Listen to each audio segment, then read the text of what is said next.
भुक्तभोगी the curse of village Khairagarh. भाग एक। अनजानी राह और पुराना नक्शा। यह बात साल 2024 की है। राहुल को पुरानी और रहस्यमयी जगहों की तस्वीरें खींचने और उनके बारे में लिखने का जुनून था। इंटरनेट पर रिसर्च करते समय उसे एक ऐसे गांव का जिक्र मिला जिसका नाम देश के किसी भी आधुनिक नक्शे पर नहीं था। खैरागढ़। स्थानीय लोक कथाओं के अनुसार इस गांव को आज से करीब 80 साल पहले एक तांत्रिक के श्राप के बाद रातों रात खाली कर दिया गया था। कहा जाता था कि जो कोई भी सूर्यास्त के बाद वहां जाता है वह कभी लौट कर नहीं आता। राहुल ने अपने दो दोस्तों कबीर और सानिया को इस ट्रिप के लिए राजी किया। कबीर एक पक्का नास्तिक था जिसे भूत प्रेत की बातों पर जरा भी भरोसा नहीं था, जबकि सानिया एक पैरानॉर्मल एक्सपर्ट थी और अपने साथ आत्माओं की गतिविधि मापने वाले कुछ उपकरण ईएमएफ मीटर भी लेकर आई थी। एक शनिवार की सुबह तीनों अपनी कार से खैरागढ़ के लिए निकल पड़े। जैसे जैसे वे मुख्य हाईवे से हटकर कच्चे रास्तों पर बढ़ रहे थे, मोबाइल का नेटवर्क गायब हो गया। घने जंगलों के बीच से गुजरती हुई सड़क बेहद संकरी और डरावनी होती जा रही थी। दोपहर के 3 बजे तक वे उस जगह पहुंचे जहां सड़क खत्म हो गई थी और सामने एक पुराना सड़ा हुआ लकड़ी का बोर्ड लगा था जिस पर धुंधले अक्षरों में लिखा था, खैरागढ़, आगे जाना सख्त मना है। भाग 2। सन्नाटे की गूंज।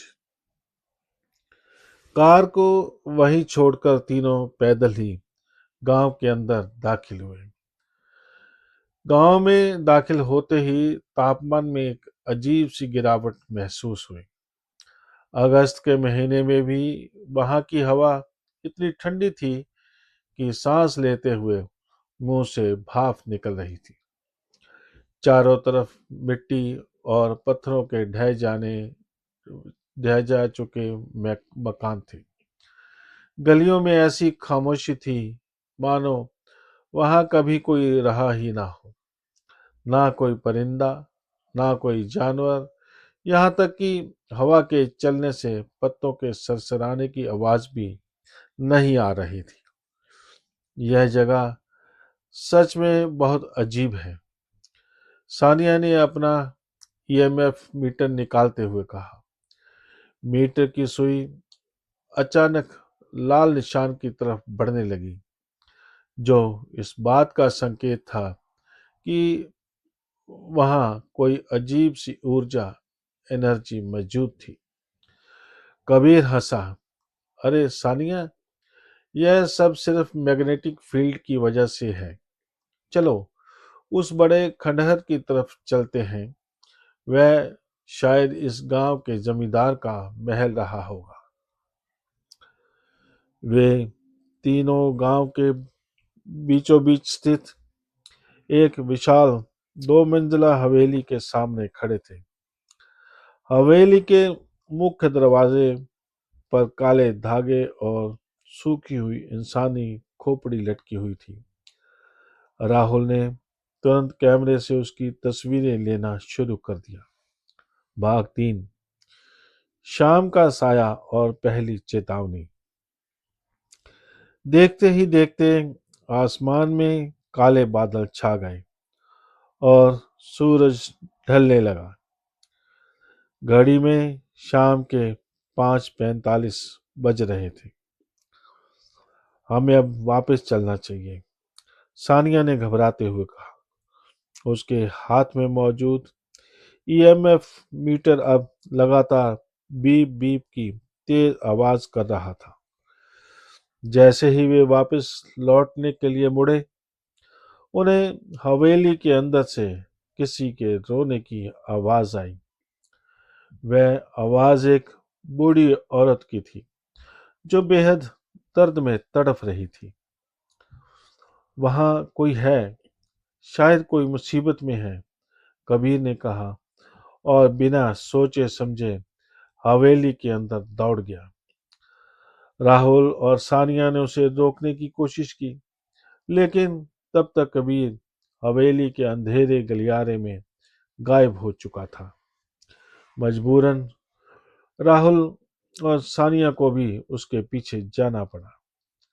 हवेली के अंदर का नजारा और भी खौफनाक था। दीवारों पर खून से अजीबोगरीब तांत्रिक चिन्ह बने हुए थे। अचानक हवेली का भारी लकड़ी का मुख्य दरवाजा एक जोरदार आवाज के साथ अपने आप बंद हो गया। भाग 4। बंद कमरा और परछाइयों का खेल। कबीर, तुम कहाँ हो? राहुल जोर से चिल्लाया। हवेली के ऊपरी हिस्से से भारी कदमों से चलने की आवाज आई। राहुल और सानिया टॉर्च जलाकर ऊपर की मंजिल पर पहुंचे। वहां एक लंबा गलियारा था जिसके दोनों तरफ कई कमरे थे। गलियारे के अंत में एक कमरा था जिसका दरवाजा थोड़ा खुला हुआ था और अंदर से एक मध्यम पीली रोशनी आ रही थी।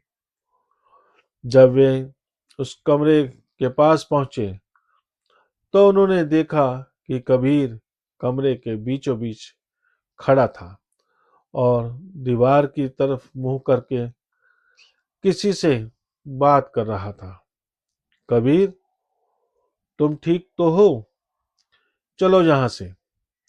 राहुल ने उसका कंधा पकड़कर अपनी तरफ घुमाया। जैसे ही कबीर घूमा, सानिया के मुंह से चीख निकल गई।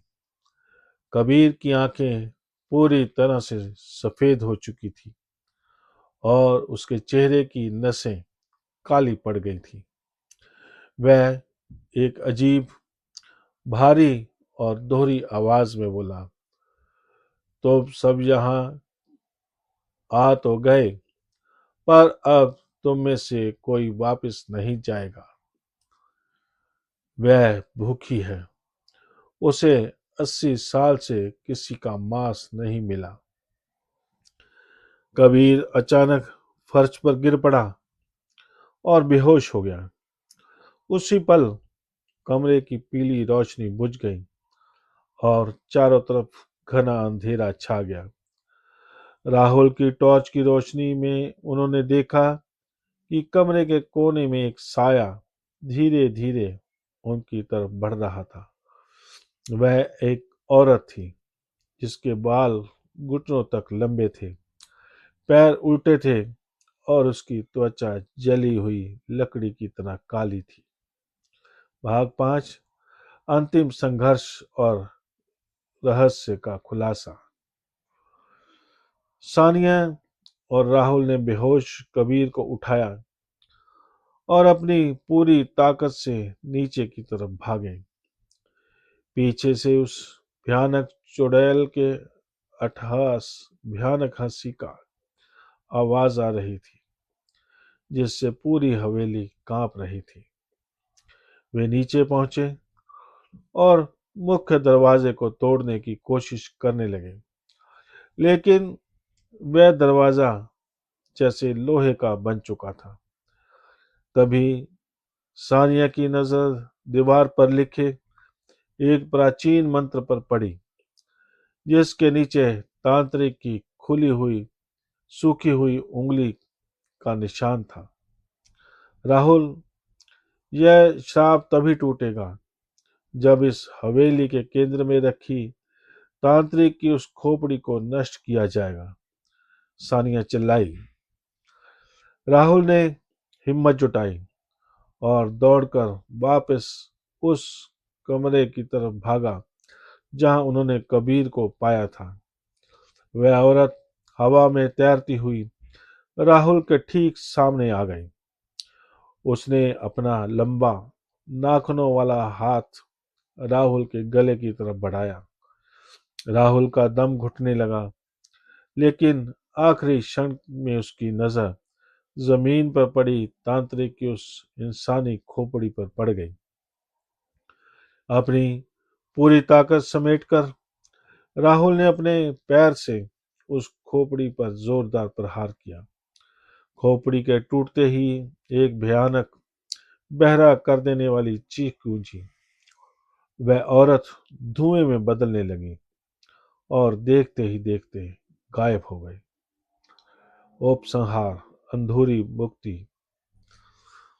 हवेली का मुख्य दरवाजा अपने आप खुल गया।